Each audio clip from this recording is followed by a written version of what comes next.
okay. Yeah.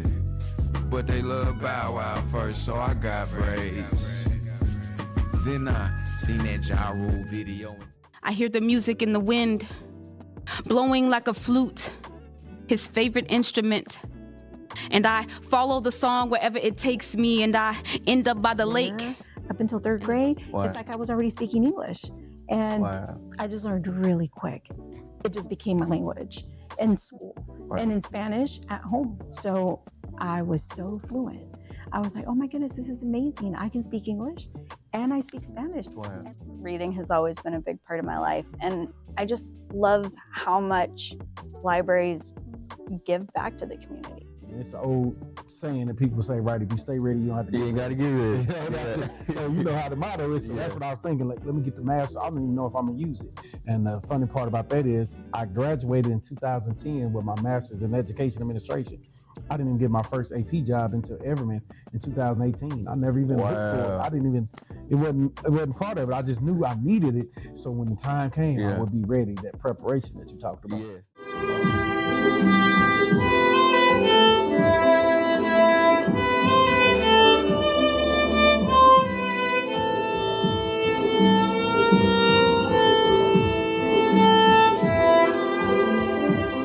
He's so good to me. Jesus befriended me.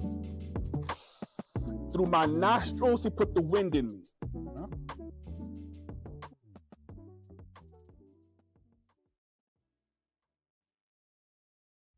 What's going on? What's going on, my good people, online community? We are back for another powerful, insightful episode of Ordinary Conversations with Extraordinary People. This is the summer reading recap. I'm excited to sit here with Miss Elizabeth Partridge and kind of give you guys a recap of what's been going on here at the Forest Public Library, also our partnership and collaboration with Kennedale Public Library as well. But without further ado, I always have to give introduction. She serves as library director at the Kennedale Public Library, master's in library science from Texas Women's University, master's in teaching English as a second language from Arizona State University, spent 15 years serving the Longview Public Library in the state of Washington. Right. It's not Texas. Not to be confused. And then last but not least, she is known for innovation, collaboration, and community engagement. Online community extraordinary family. Let's give a warm welcome to one and only Miss Elizabeth Partridge. What an introduction. Hey, I gotta make sure I take care of my guests. Yeah. But like I was saying a few minutes ago, I just want to kind of allow us to share with our viewers and listeners, just kind of give them a recap so far what's been going on with summer reading at Kennedale Public Library and here at our library as well. So the first thing that I saw at Kennedale Public Library was, I want you to kind of elaborate on the Creature Teacher. Wow. And what that consists of, what that looks like. Yeah. So the Creature Teacher is a fairly popular program that's throughout the state of Texas, and it's an organization that brings live animals to your location. That's cool. And they're animals that you more than likely would not have an opportunity to see in any other space. Normally the kangaroo comes with them, and a Kangaroo, humongous snake. Those snakes. Yeah, a big snake, Jeez. bright yellow. So yeah. Interesting. Lots of kids got up on that, and last year I remember it was wrapped around several kids. Yeah, it's pretty spectacular. Yeah, and we have been really lucky because our library is we don't have a big enough space to house that program. Our summer reading programs usually draw in about anywhere from 100 to 300 people. Sheesh. Yeah, and the Creature Teacher is one of those that brings in the 300 people. And so we actually partnered with the elementary school, Early Education Center, James Arthur Elementary, to use their gym. And we filled the gym for Creature Teacher. Wow, and that's awesome. And as expected, we filled the gym for Creature Teacher because it's pretty amazing the show that they do. They do a lot of education about what these animals are, Of course. and then they show you the animal, and then at the very end you have an opportunity to actually engage with the animals. Some of them you're allowed to touch, others you're allowed to just look at much closer. Yeah. And so that was an amazing time. It was a lot of extremely excited children and some of their parents, I will say. Yeah, Of course. yeah. For you, what was that reaction like for you? You just mentioned earlier the kids having this humongous snake wrapping around them. What was their reaction for you to see these kids and Oh, it's these animals? amazing. This year I wasn't at the one this year, but I've been Gotcha. at the other ones in the past, and it's fascinating because really you would see these animals at a zoo.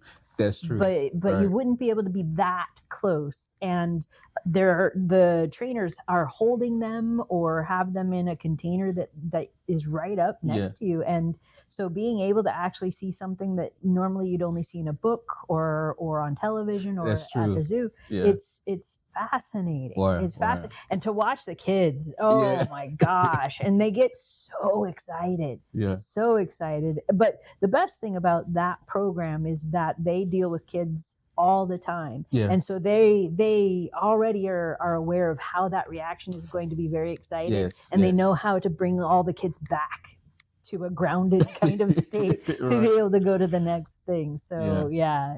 This year I was actually on vacation when Okay. this one happened, so I didn't get to see it. But they said the staff said it was the same excitement level, same engagement. So That's cool. and always kudos to Creature Teacher because they always do a really good educationally and Yes. entertainment wise. They do a great job. Yes. So. I want to speak to that. We definitely have done a few things similar here. We have a partnership with UTA Reptiles and Amphibians. Oh yeah. And they've been here a few times that I've been here, and yeah, they brought snakes, they brought yeah. turtles, Ugh. they brought all types of animals, man. And like you said, I think it's important to give the educational piece, Mhm. help our kids understand, how they operate, their environment, their do's and don'ts, but also the entertainment Yeah. part of it. And so I've saw that here as well. Well, and the best part, I think, for us in the public library is we can make sure that we have the resources back at the library True. for the kids to actually check out a book on reptiles or Yes. check out a book on humongous yellow Yeah. snakes. Yeah, that is Yeah. interesting. Yeah, that is very Yeah. interesting. On top of that, before we move on, we also have a partnership with Timberview Farmstead, Okay. which is right up the road, maybe like 10 minutes. Mhm. And during some of our story times, they come every first Tuesday of the month at 10:30, and they bring live animals. Oh, fantastic. I've seen goats, I've seen lambs, I've how seen chickens, fun. I've seen turkeys and roosters. They brought Uh-huh. all different type of things, and so yeah, the kids' excitement level. I go is crazy just for that through- stuff too. I'm Yeah. like, animals? Okay. Yeah. Oh yeah, I love it. And the nice thing is that, we live in urban environments, and so we're pretty separated from nature. We have to seek it out. Yeah, It's true. not like just given to us in more rural areas. You're just given nature like that. Yeah. So it's nice to be able to say, okay, kids who probably don't know where your eggs come from, look, it's a chicken. It's a chicken. Yeah, Yeah, so exactly. that's a fantastic opportunity, not just for the kids, but for the parents to be able to say, Yes. hey, look, this is the circle of life type of thing. Yeah. Sometimes not so good, but it is what it is, right? Yeah, that's true. And I mean, also the fact that you can have it, in your own backyard and not Exactly. having to go to a Dallas Zoo or Fort Worth Zoo Mhm, to get those type of experiences and mhm. then bringing it here mhm. in the library. It's cool. Well, yeah, especially since those access isn't necessarily the easiest thing. That's true. Right. So if you've got kids that don't have the opportunity to even go to the zoo, that's perfect. Yeah. It's not a solution, but at least it's something that gives that exposure. So Yeah. yeah. I totally agree. Yeah. Another cool program that I saw that you guys recently had is the Balloon Palooza. Balloonapalooza. Balloonapalooza, yeah. What is This is a man who uses balloons as his prop. And so he doesn't like twist animal figures. He actually has balloon experiments, balloon projects. I don't know what a good word would be, but for example, one of his big things is that he's got a gigantic balloon and he blows it up and he gets inside of it. That is Yeah. interesting. I've never seen nothing like And that. on our brochures, we put a disclaimer: this is not balloon twisting. This is not that. So yeah.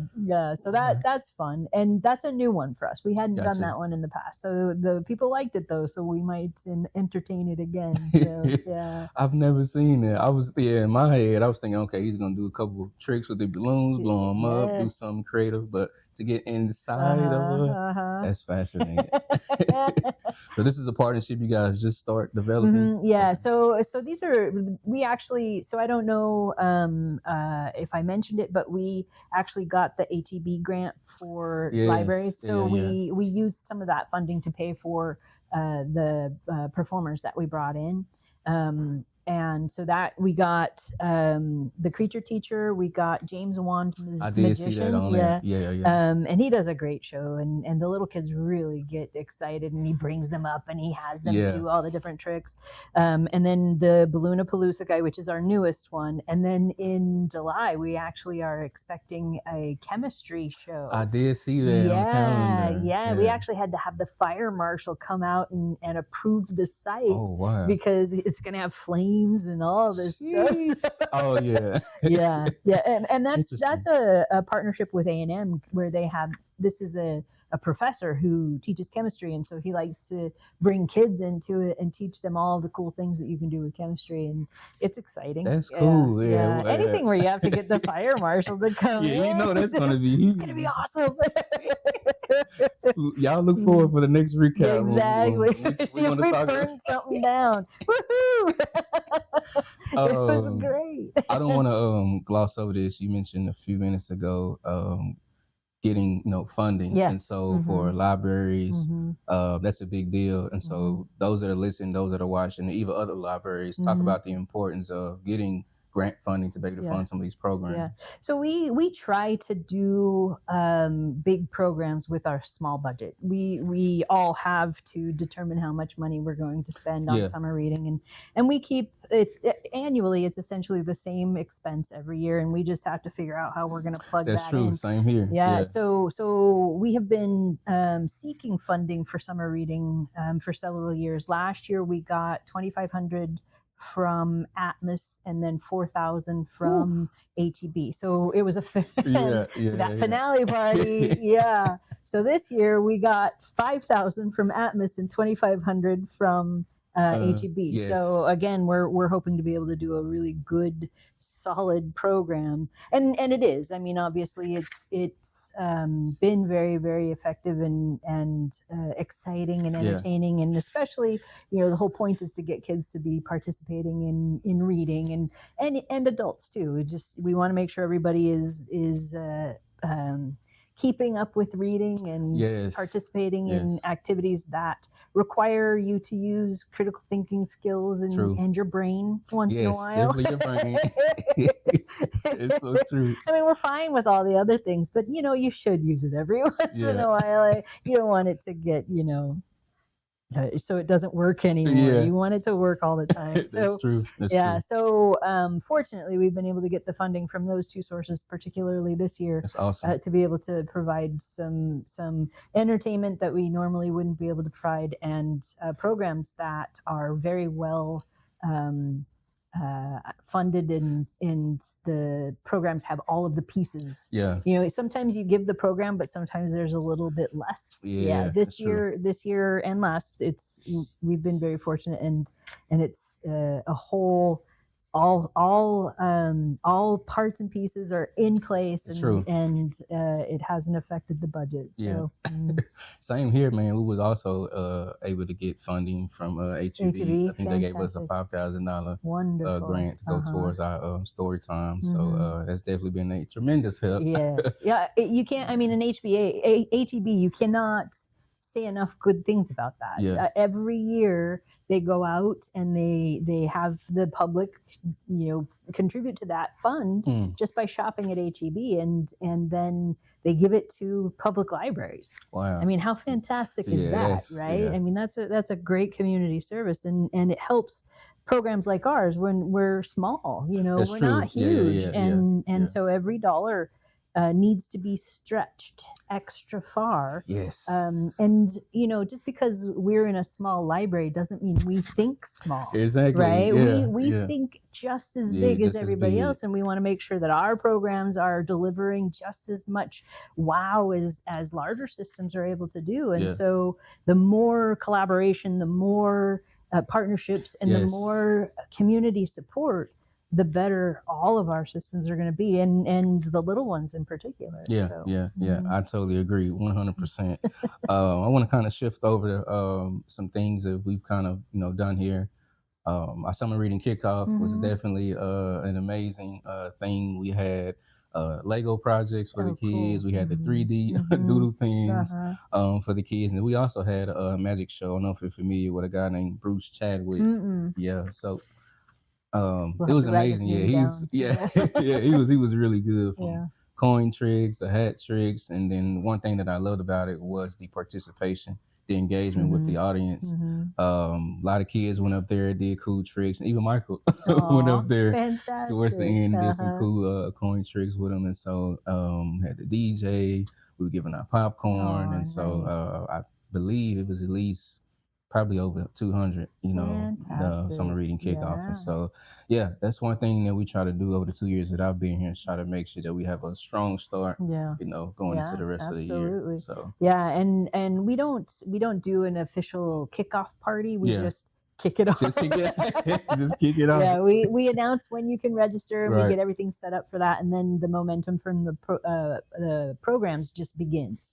And so you start to see in the library and on social media and in the community all of the Yeah. postings of all of the things that are coming. And so people just there's a big joining at the very beginning, and then it just kind of trickles until that very end. And we allow you to join the reading program all Yeah. the way till the very end. Yeah. So you're not going to get as much if you wait till the very end. But I mean, like right now, you can still join. You can True. still Yes. read a bunch and get a bunch of prizes. And we spend all of our energy on the finale, and so that makes sense. it's a big party, bounce houses, and this year, and we usually have the fire department come out and grill burgers and that's hot awesome. dogs, or mostly hot dogs for the kids, and we have snow cones, and then we do prizes for raffle prizes. Yes. Yeah, Yeah, and same then here. Same here. we announce the reading champions, the ones who I have like read that. the most minutes, and so they get public recognition, and then it's just a big That's cool. party. That's cool.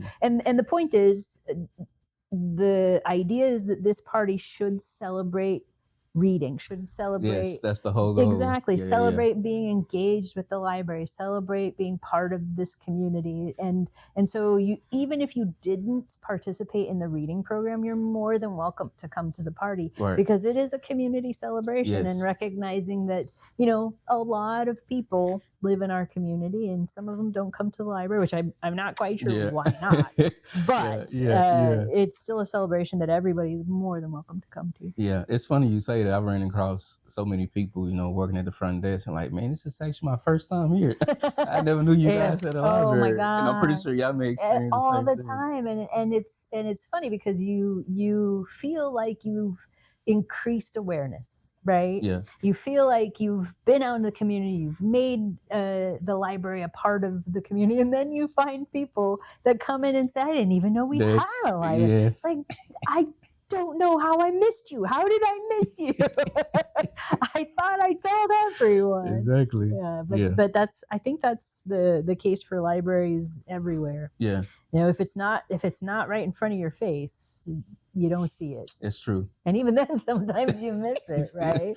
Yeah. I remember when I first started working here in March of 24. Mhm. Yeah, I was like, and I'm making my way into the building. I'm like, okay, where's is this the actual building? I didn't see the library on the side of the. And so, but yeah, no, you're right. You won't know unless you are involved Yeah. and part of the community Yeah. and with Yeah. the programs that the library is having. And so, but Well, and I think that's one of the purposes behind the summer reading program, is that you need it to be spread far and wide, because the goal isn't to have a summer reading program. The goal is to help kids not slide during the summer. But at the same time, it's not just for kids. Adults are more than welcome to participate, and you don't even have to have kids to participate. The idea is to make reading part of the community, because I mean, successful people read, and that can't be denied. That's so true. So we want all of our people to be successful, however they define success. But success starts with learning. And learning starts with reading. I love that. So do it. You heard us. She said do it. Please do it. No, that's a great point. I always hear from a lot of entrepreneurs and business leaders that leaders are readers. They are, absolutely. Absolutely. And you cannot have a full understanding of the issues or problems or potentials in your area or in your field without having read something. 100%. And if you're being informed by somebody else, that somebody else read something. That's true. And so wouldn't it be better to just remove the middleman and just learn it from yourself? I totally agree, Miss Elizabeth. While we're talking about self-help classes after this. While we're on this topic of reading, let's talk about the importance of literacy through our families signing up through the Reader Zone app. And so for you guys at the Kennedale Public Library, I guess, what has that looked like for you guys so far? So we have not used an app in the past, and so this is a pilot. Gotcha. And so we've had a handful of families sign up, all the way adults down to little kids, and so it's a positive beginning, and hopefully it's something that we're going to be able to continue long term, because I think that it's useful. It's a nice tool to be able to track all of your progress, etc. We have also put our 1,000 books for before kindergarten program. We have been promoting it. And so you guys already have yours set up. We have not even set ours up yet. And so we're kind of piggybacking on you guys, seeing how your program is rolling out for us to be able to roll out kind of in your footsteps sort of thing. And I think that's going to be a super tool for families to track. Because if you're tracking 1,000 books, I mean, that's a perfect place to be able to do it over the long term. True. Because you can start, it's 1,000 books before kindergarten, and they can start anytime before they start kindergarten. So you could actually be having a baby right now, sign your infant up to be reading 1,000 books, and you have the next 5 years to fill that 1,000 books. Or you could be a 4-year-old and you've got a year to get that 1,000 books in. But it's a great tool. That's a long-term place where you're going to be able to track your progress. I totally agree. From what I can remember, I think we're already pushing for the Reader Zone app over 100 families that have already registered and signed up. But like you said earlier, I mean, it's not just for little kids, it's for adults as well. So when we're at the front desk promoting the summer reading in the Reader Zone app, we're like, hey, this isn't just for kids, this is for you as well, because we want everybody to be building those reading habits. And I will say, as far as the funding that we got, it makes the prizes for incentives a little bit better. Yeah, I was just getting ready to say that too. That looks a little better. And so with the Reader Zone app, we let families know that whether it's the adult, the kid, or the teenager, if they read for 7 consecutive days, they get 10 tickets. And they use those tickets to buy these pretty cool prizes that are out there, from solar systems to robotic hands to all type of things, man, that are out there. And so it's like you said, it's an incentive to push them to read more. I think that you think back to when you did reading challenges in school, and you just wanted to win that pizza party. You just wanted to win that pizza party. So same thing. It's just a grown-up pizza party. I mean, it just gives them something, to strive for. They see those cool prizes out there. I mean, it's great to read because you love to read, but who doesn't like winning a prize? I mean, who doesn't really? I love it. Yep. Yeah. That's so Yeah. true.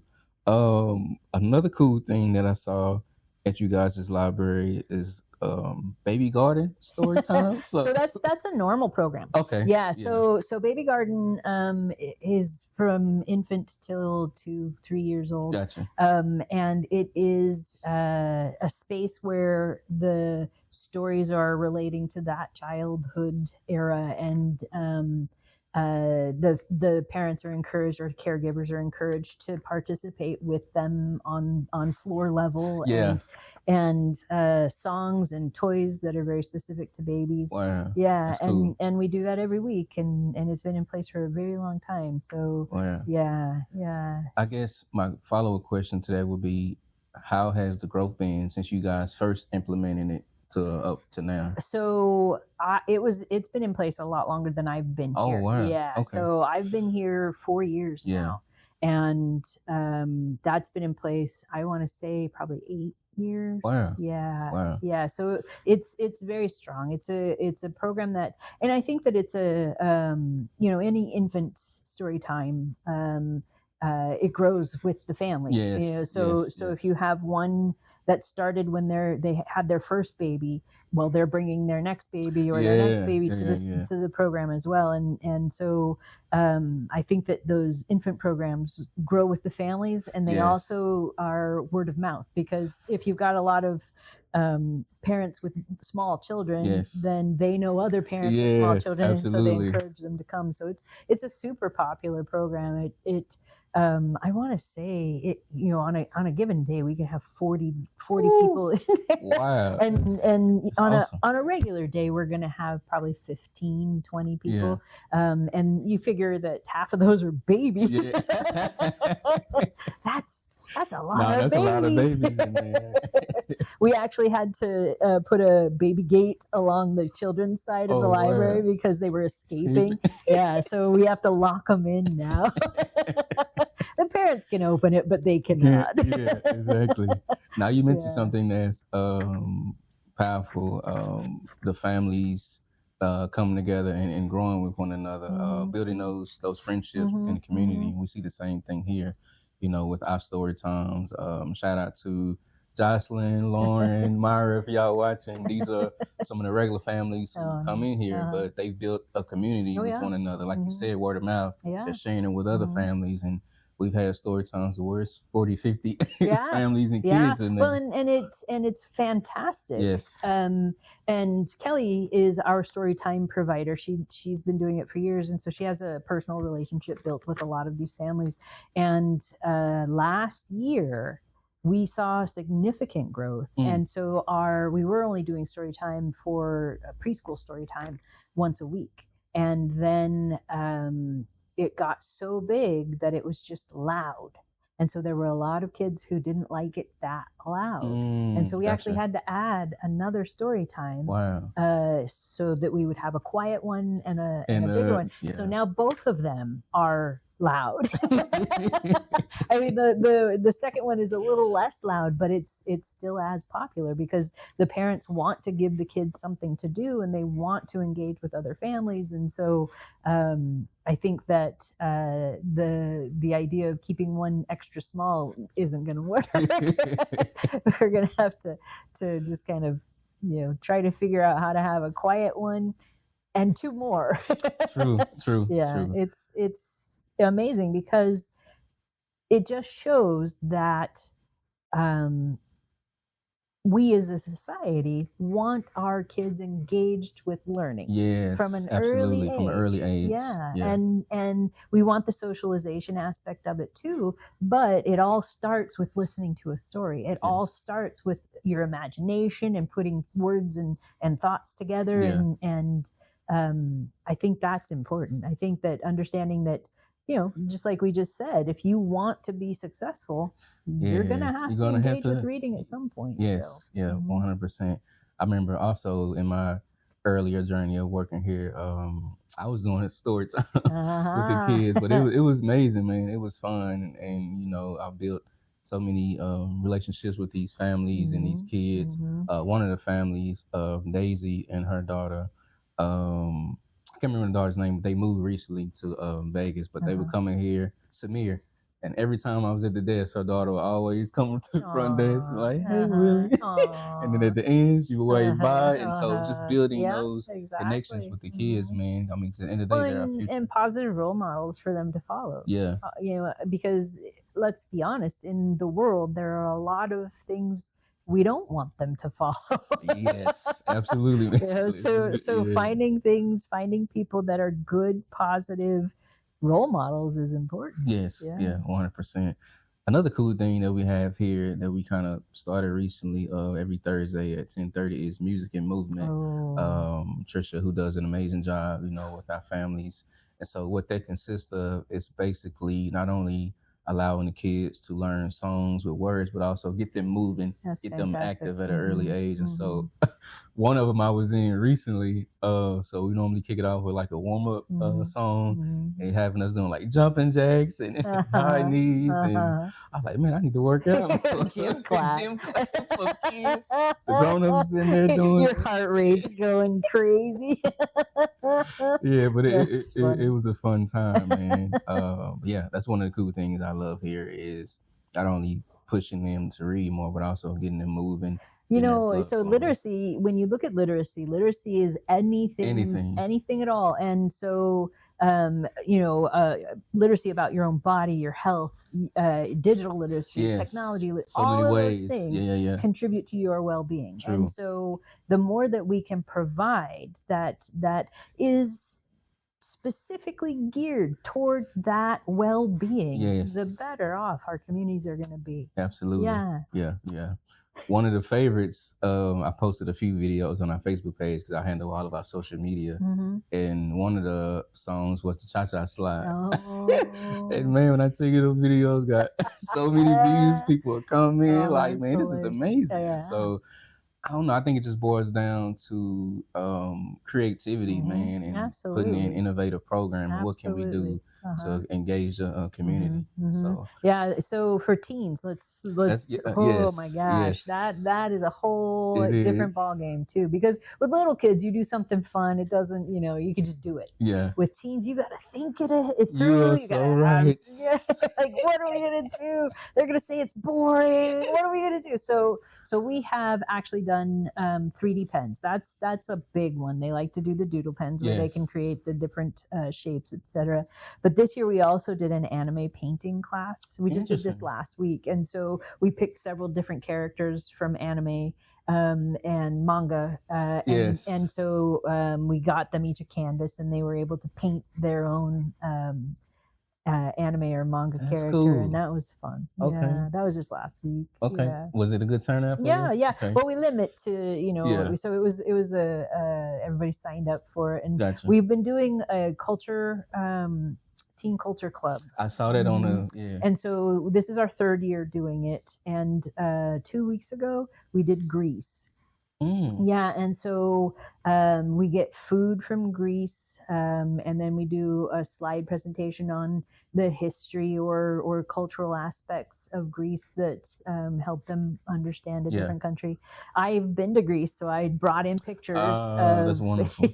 That's cool. Of my travels over there, so that was nice. And I don't know, we had finding Greek food was not the easiest thing, right? So we actually, there's the Euros Express that's over there. I think it's Little Road. I know. I think it is Little Road. Closer to us than it is to you. But we went, the person who was in charge of that program went to that restaurant and told him what we were doing. And so he made Greek salad and dolmas and some gyro meat and donated it so that he could be a part of that program. It's like, awesome. So that's fantastic. That's awesome. That's the community again. Coming together and providing for learning and expanding horizons for the kids. Speaking of that, we recently just had our teen cooking camp as well. We had some community partners who come in. And they taught them, you know, different meals, you know, each day, whether it was quesadillas, whether it was breakfast. And yeah, they had an amazing time. Yeah, Yeah. I think that any activity that gets kids to think outside their comfort zone and to see the world. We talked about this last time. Yeah. To see the world as it is. It's a big place, Yeah. and you are allowed to go learn about the whole world. Yes. You don't have to sit here. You can go learn about the whole world. And if you've got the opportunity in your hometown to learn more about the world, then take it. Yes. Take that opportunity. Yes. Yeah, I totally agree. Staying with the teens, that's one thing we wrestle with as well. Because like you said, teens are different. Little kids, middles, they're cool. They rock with it. But teens different. very different. But another thing that I saw on you guys' schedule was teen music bingo. Oh yeah, that's coming up. So that's going to be bingo based on music. So we're using popular music that is kind of not copyrighted. Just what you hear on the radio kind of things. And so the bingo is kind of based on you remembered the name that tune kind of mentality. So it's kind of like that. Gotcha. It's kind of like that. And so the idea is these of course are going to be songs that I'm trying to see if I throw my mic across the room again.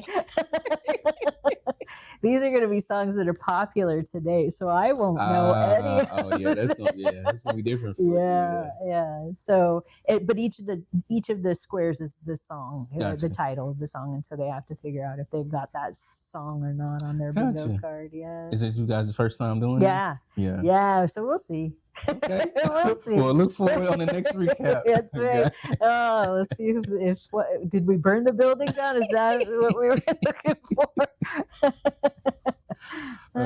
But yeah, that's definitely an area that we are trying to, I guess, restructure, rebuild when it comes to the teens, because you say they can quickly get bored easy, and so definitely trying to find things that suit them. One thing that we did do a lot of was like teen game night. Yeah. Where we'll have like the Xbox in there. They play Mario Kart. We'll have like jumbo games, or some pizza, and just let them hang out and build relationships. Have a hangout time. That's fantastic. One of our drawbacks is we don't have a designated teen space, and so in order to do anything on a regular daily basis, we'd have to carve out the space. Right. And currently in our setup, we just don't have that room, and so it makes it even more difficult because we want the teens to be there and to be participating, but sometimes they don't feel like they have a place, and so that's true. And so it's trying to figure out how you accommodate them, because you don't. One thing about kids in general is they're not quiet. No, right? No. They're just not quiet. So we don't want to discourage them, but at the same time, we can't have noise throughout the entire building all the time, right? So it's kind of a fine balance where you want to make sure that you are providing something for them to do, but at the same time, you have other patrons using the space as well. So how do you balance that? Yes. One thing that I've noticed here recently, you mentioned not having the space for teams. Hopefully that'll be something we'll have during this expansion, having that designated area for the teams. But one thing I've noticed with a lot of teams throughout the summer so far, they will literally bring their PS5, their monitors, and they literally sit right back over here in this corner. Wow, see, you've got the space for it. They have their headphones on and just playing their games. And so, I think it's very important to make sure that they have. So our scenario is just a little bit different because we don't have anywhere that they would be able to do that. And so, well, I suppose there might be some places, but not easily. And so we have teens that want to stay on the public computers for the entire day. And so we have actually had to limit how much time they're allowed to stay on the machine, because if somebody else walks in off the street and needs a computer and you've got them all covered with teenagers, it's not fair to the rest of the public either. So we put a limit on a 3-hour limit. So you can play your games for 3 hours. After that, you got to go do something else. Maybe pick a corner and read a book or something. A book? I don't know. Maybe. That's true. Maybe. Yeah. Another area that we are definitely growing in is kind of our middles, the ages like 8 to 12. tweens, yeah. And so shout out to Dr. Q Dicey, Dr. Parker. They just finished our STEM camp this How'd that past go? week. And man, it was amazing. Yeah. STEM camp fills up fast. Like as soon as we put our registration on social media, it fills up within 2 weeks, man. So we've had, I think this one, a little over 20 kids in there. And I think Dr. Q Dicey, she ended up getting the grant because she works at UNT as a math, educator. And so she was able to get funding to fund food for the kids and snacks throughout this week. And I think this past Friday, they took them to the Ford Science Museum. That's amazing. Scientific projects and bones and all cool things. And so they do a phenomenal job with that STEM, man. We've had a few people on the waiting list, but we're like, we don't know if anybody's going to drop off because this is a staple for us. And so, it's spectacular. I love it. But one of the cool things that I love is once they come out of the community room, they come out on the floor, they teach them how to do coding with the calculators, with the drones. And so not only is it the kids, but it's also the parents who are learning how to fly these drones. I've done it a few times, feeling like a kid. And so, they do a phenomenal job. Yeah, that's spectacular. Yeah. That would be, because Michael was telling me about that when I first came over here. And that is, that is a spectacular thing to be able to provide. I STEM. The idea that the kids could actually grow that knowledge into something that they can use in the future professionally.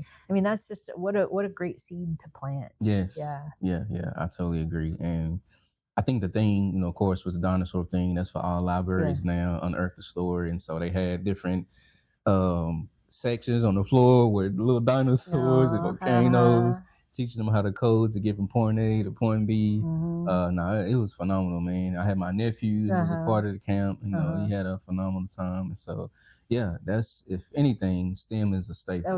For sure. I think that I would like to be able to provide kind of a regular STEM program. We do offer a monthly STEM program, but it would be great to be able to see that more often. But it comes down to staffing and resources. Yes, true. So you have to grow those to be able to. Let's just be honest. We'd like to do this every single day for every single person. All the time. And it just comes down to staffing and funding. That's all. It's true.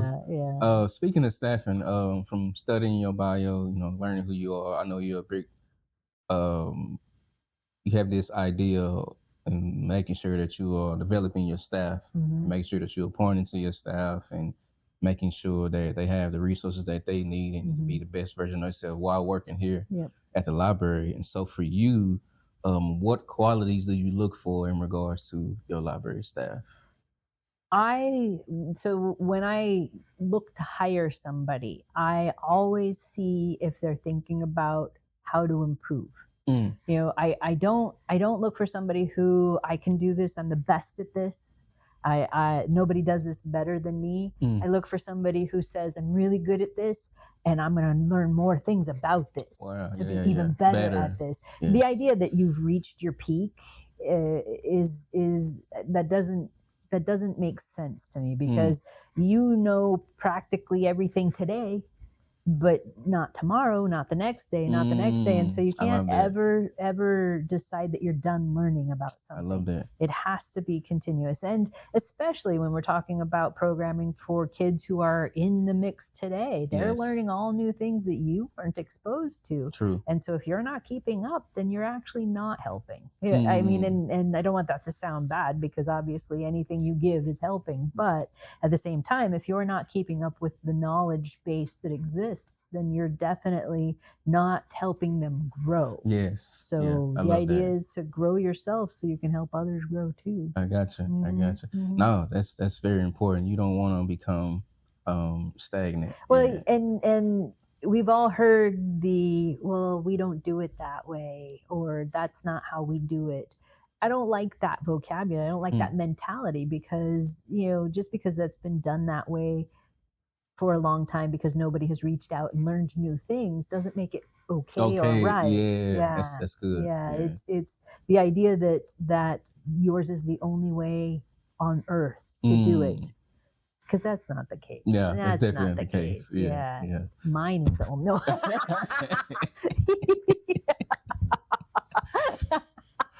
What do in regards to the staff development, I guess, what do those meetings look like for you and your staff? What are you implementing to make sure that your staff grows? So every month, TSLAC puts out a training calendar, and so every month I ask them to find what interests them from that calendar and to tell me what they want to study. The other thing is there are interactions that they have on a regular basis with patrons, and so I always ask them, what do you want to learn? What do you think is going to help you do your job better, or help you do your job better in the future?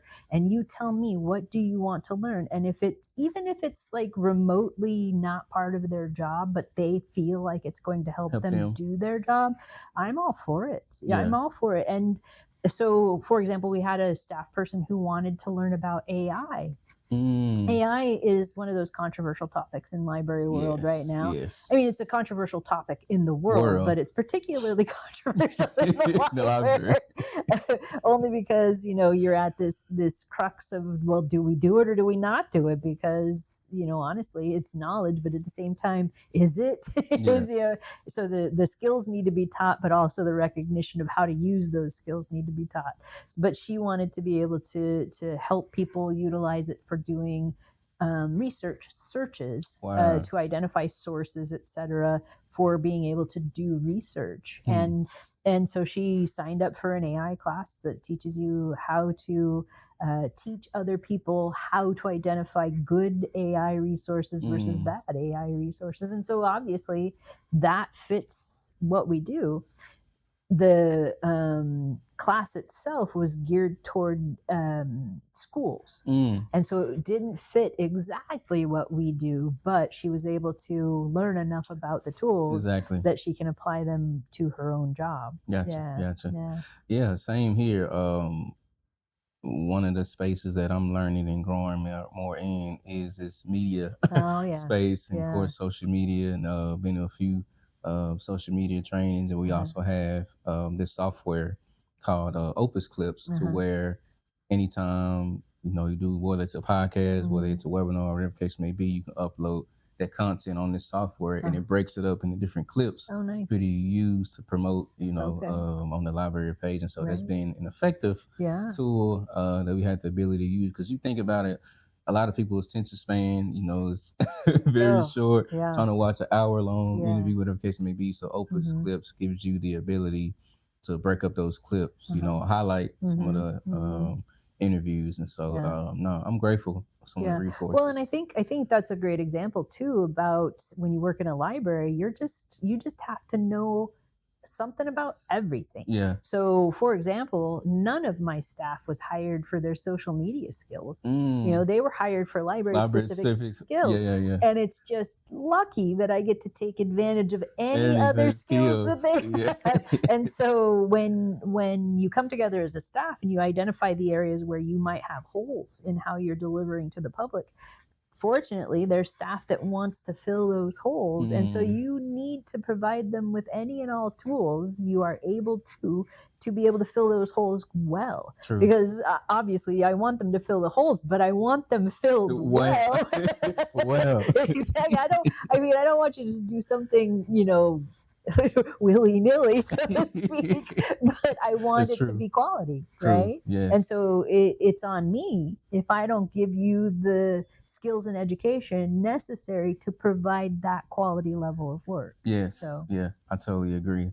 Even with that, some of the staff trainings that we've had in regards to learning how to deal with patrons on the regular. That's we see all walks of life throughout the building. And so Michael has provided different trainings for us to watch, whether it's conflict resolution, whether it's de-escalation, all those different things. Because you're going to run into different people every single day. Absolutely. So you have and to you never know. Exactly. You never know what's going to walk through that door. Yeah. And so you always hope for the best, but sometimes it's not. Yes. And you just have to be ready for that. And it's unreasonable to think that a person who works at the library would already know those things. Yeah. You know, because honestly, how often do you have to de-escalate those situations in real life? You don't. You just don't. Yeah. So we recently just got out of our active threat and CPR training, and so all of the staff is certified in CPR, and it's necessary. Yeah. You never know what's going to happen in a public library. True. So yeah, got to be ready. That's right. Going back to some of the programs, I think this is one that you guys have coming up, and I want to highlight this one because we've done something similar here. Artwork display. I believe you guys had them turn in their art, and then at a specific date they bring it back. And so just kind of. So at the beginning of the summer reading program, kids pick up a canvas, a blank canvas, and the theme goes with whatever theme it is for the whole summer.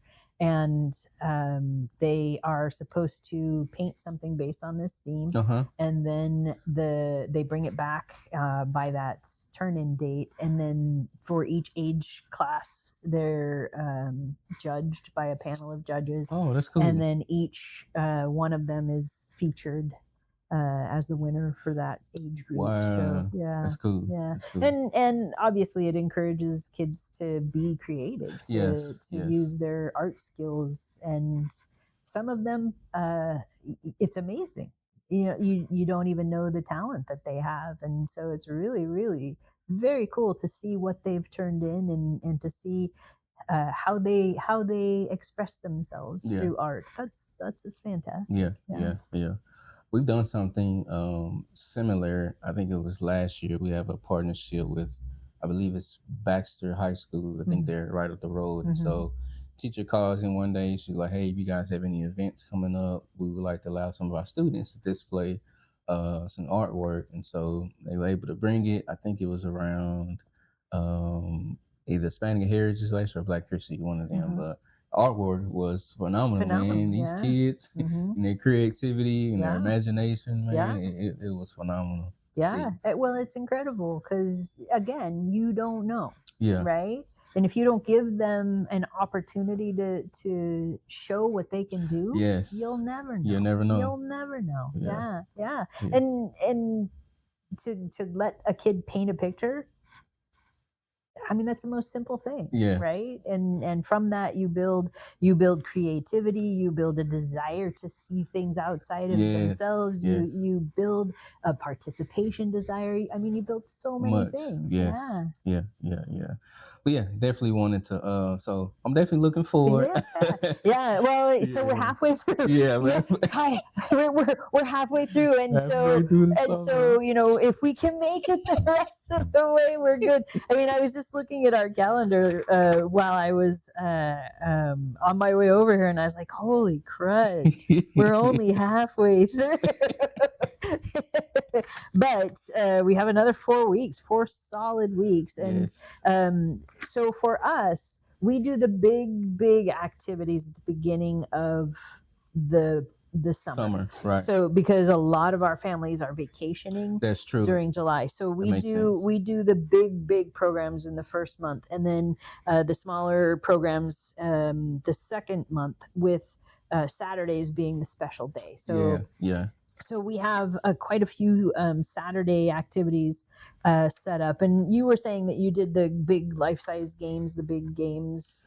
Yes, we do those a lot. Yeah, we have that scheduled for the 25th of July. And it's funny because they do Hungry Hippo. Yeah, they pick up their legs and they use a bucket to scoop balls, like Hungry Hippo. I mean, it's very fun. They have life-size Jenga, full-size Jenga, and bowling, and all of those activities. But this second month is not nearly as packed with in-person program or in-person, I guess, performers. Gotcha. We have the chemistry guy coming, and then the rest of it is mostly in-house programming. Gotcha. Yeah, same here.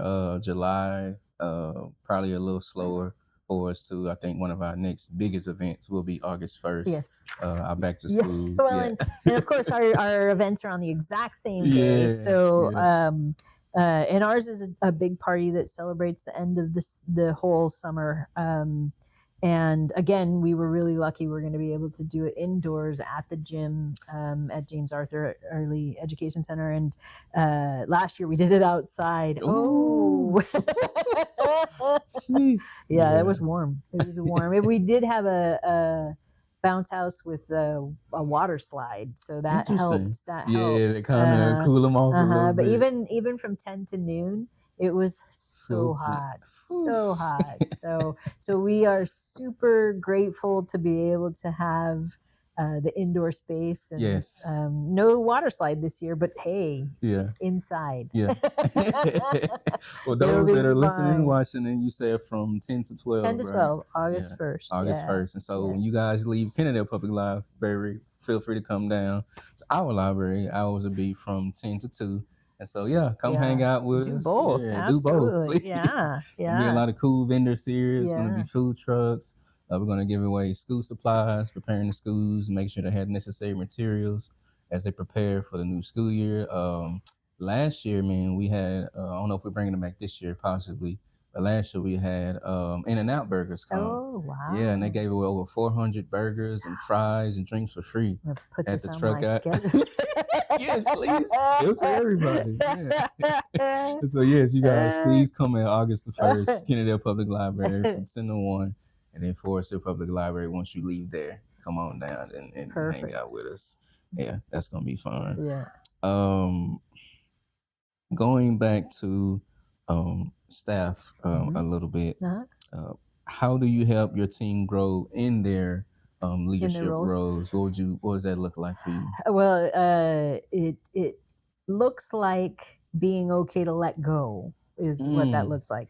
Okay. So I, everybody has their own way of doing things, and my way is the right way, that whole thing. But, obviously you don't get to be in your position because you were bad at it, right? You have to do a pretty good job to be able to move forward in your position. And so anybody who expresses to me that they would like to learn more leadership skills, I am ready to assist with that. And that includes being allowed to make decisions that normally I would make myself, but I'll go ahead and let you figure out how to make these decisions that impact a larger audience. Right. And then I also encourage you to go get extra learning, to go find leadership programs, to go find activities that are going to encourage you to be a decision maker, because that's what it comes down to. It comes down to whether or not you are comfortable making decisions and you are okay with the results of those decisions.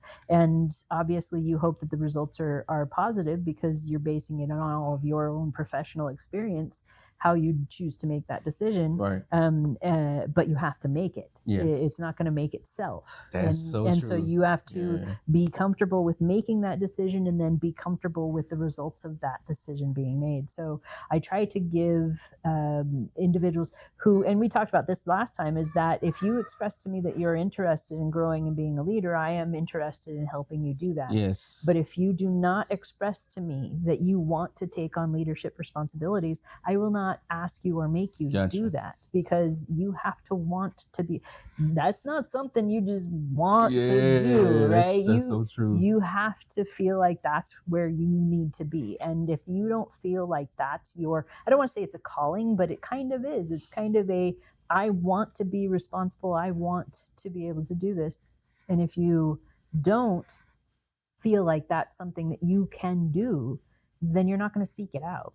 You're not going to seek out wanting to do that. And so if you come to me and you say, I'd like to learn how to lead, or I'd like to find leadership roles that I can do now to grow toward the future, then I will make that happen. Yeah. And that all comes down to me being willing to relinquish some of the control that I feel I need to have over the way that the library is run, Right. to be able to say, okay, I trust that you want this enough that you're going to be thinking for the whole building. Yeah. Here you go. You make these decisions. Yeah. Now, does that work out every time? Heck no. No, it does not. But that's okay. Yeah. You know, every time you make a mistake, you learn from it and you correct it. Yes, absolutely. And so if you make a mistake and then you don't try to correct it, or you don't take responsibility for it, well, then we know that this isn't your path. Yes. we're going to find you a different thing to do.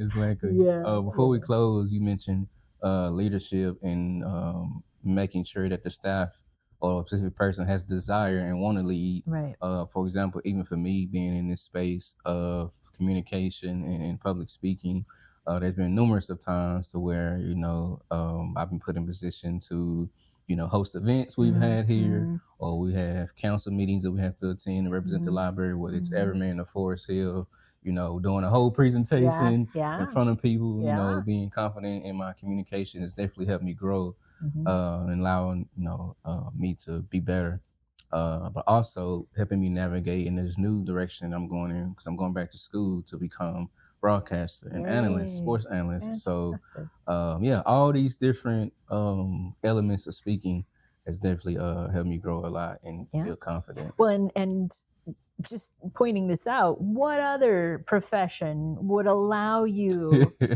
to do that and still serve your community the way, and using those same skills? I think it's just a testament to what a fantastic opportunity it is to work in a public library. Man, it's been phenomenal. I'm just saying. It's been amazing. It's been fun. Yeah, and encouraged to do it. And I think that's the big thing, is that some of us find ourselves in libraries accidentally, because it wasn't the direction I went when I left college. Totally agree.